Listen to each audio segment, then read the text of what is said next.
Speaking of interesting leadership, Meta launched something internally called the Model Capability Initiative. And when employees found out about what it involved, some of them called it as dystopian, and internal messages that Meta was presumably also tracking. The program captures employee keystrokes and mouse clicks across hundreds of sites and apps, including Google, LinkedIn, Slack, and GitHub, with the stated goal of teaching its AI models how to use computers.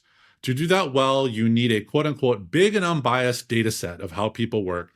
But now, the employees are the data set. Their communications around this launch appear to have been minimal, which is also a choice, speaking of silence. Internal concerns raised by employees included potential exposure of passwords, unreleased product details, immigration status, health information, and even family data. The track site list reportedly included ChatGPT and Claude before both were removed. Whether you find the surveillance itself acceptable or not, the way it was communicated, or wasn't communicated, is a case study in what trust erosion looks like when you move faster than your employees can process. For organizations watching how this AI-employee relationship gets defined right now, this is 100% worth paying attention to. Jenni, for years, we've heard stories about companies monitoring employees. The employees who called this dystopian were doing so in internal messages that Meta was also monitoring. What does this tell us about the state of psychological safety inside organizations that are simultaneously asking for trust? So, first of all, psychological safety is about being able to speak up, speak freely, have candor without fear of punishment. I don't think that's the issue here, because I don't think people are going to get punished for anything. So I don't think that's the challenge. The issue I have with this is more scientific from a research perspective. So the reason for this is that they wanted to educate AI. So they were like, the goal is to teach AI how to use computers. So they needed to use the quotes in this, a big and unbiased data set, right? Except it is not, right? So even if you had communicated that it was going to happen, it leaked out anyway. But if you tell somebody, we're going to start tracking you, you're going to start behaving differently. It's a natural human reaction.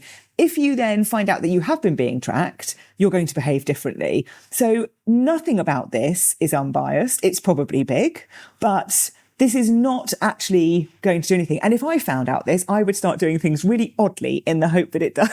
I hope that it sabotages stuff because I'm that person. But I think that's the biggest issue for me is I don't know that the goal and the purpose of this was right, even in the first place, in terms of the communication, in terms of the ethics around it. All of that is questionable. But I think if you're, is that really the goal? The big unbiased data? I'm not sure you were ever going to get that. And I'm not sure that's the right goal. And I've got bigger questions about that and scientifically how you're doing it. Mm-hmm. I mean, I remember years ago hearing stories about companies allegedly tracking like employee bathroom breaks and all this kind of stuff. Yeah. And they labeled under the thing of productivity. And so I'm not surprised by any of this. I think it's a good reminder to employees out there, like for Slack, for example, they're called Slack DMs, not PMs. They're direct messages, not private messages.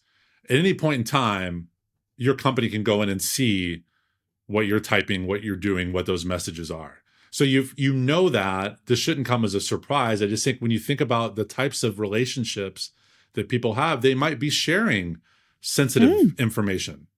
We said health information, immigration status, is it passwords? Like all of those things that you might be logging into your personal bank account, do they now have that information stored? Like there's a lot of questions that I think Meta hasn't done anything to earn anyone's trust, let alone their own employees. And so that's where I think the safety part stands out is I don't know that your employees would feel safe, psychologically safe at a workplace like that. You've got no trust credits in the bank, have you? No. So, it's not like someone's gone, oh, this is absolutely fine because we've spent years building trust in this relationship. And I know what you're going to do because I understand what we're doing and why we're doing it. Everyone's just gone, what the are we doing? Because it's come from a culture and a leadership style and an approach that doesn't value employees, doesn't seem to have that ethical grounding and all of those things. So it's interesting that the program captures these things.